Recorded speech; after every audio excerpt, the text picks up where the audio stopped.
In this short tutorial, I'll show you how to easily turn on the speed limit on Apple Maps. By following a few simple steps, you can easily enable the speed limit feature in Apple Maps and stay informed about speed restrictions during your travels. This can help you drive safely and responsibly while using navigation assistance from Apple Maps. To get started, open up the Settings app on your iPhone and then scroll down until you see Maps.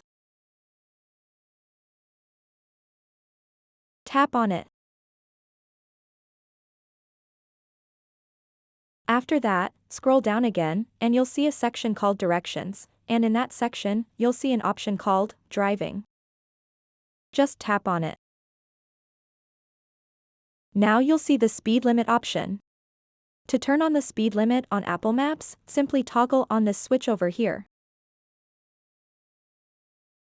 Once you have turned on this feature, you will be able to see speed limit information displayed on the map while navigating.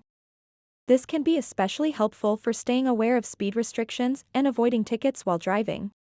Keep in mind that speed limit data may not be available for all areas, but in locations where it is supported, you will see the information clearly displayed on your screen as you drive. So that wraps up this tutorial.